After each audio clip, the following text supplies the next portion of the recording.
Straight of Hormuz नहीं, अब straight of Trump. कम से कम ट्रंप तो ऐसा ही मानते हैं। ट्रंप की सुई स्ट्रेट ऑफ होर्मुज पर अटकी हुई है। ईरान के खिलाफ युद्ध की शुरुआत से ही होर्मुज ट्रंप के निशाने पर है। ईरान के साथ टेंशन के इतने दिन गुजर चुके हैं, लेकिन अब तक ट्रंप इस पर कब्जा नहीं कर पाए हैं। ट्रंप का हर बयान होर्मुज से शुरू होकर होर्मुज पर ही खत्म होता है।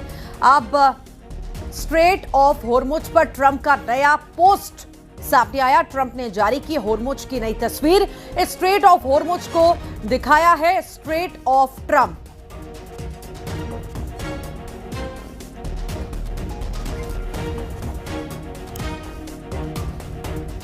ये पोस्ट ट्रंप के द्वारा की गई है। आप जो देख रहे हैं स्ट्रेट ऑफ होर्मुज नहीं, अब स्ट्रेट ऑफ ट्रंप। कम से कम ट्रंप तो ऐसा ही मानते हैं, क्योंकि तस्वीरें यही बयान करती हैं। ट्रंप की सुई स्ट्रेट ऑफ होर्मुज पर अटकी हुई है। ईरान के खिलाफ युद्ध की शुरुआत से ही होर्मुज ट्रंप के निशाने पर है। ईरान के साथ टेंशन के इतने दिन गुजर चुके हैं, लेकिन अब तक ट्रंप इस पर कब्जा नहीं कर पाए हैं और ट्रंप का हर बयान होर्मुज से शुरू होकर उसी पर खत्म होता है। और अब स्ट्रेट ऑफ होर्मुज पर ट्रंप का यह नया पोस्ट यही दर्शाता है। ट्रंप ने जारी की होर्मुज की नई तस्वीर। स्ट्रेट ऑफ होर्मुज को दिखाया स्ट्रेट ऑफ ट्रंप।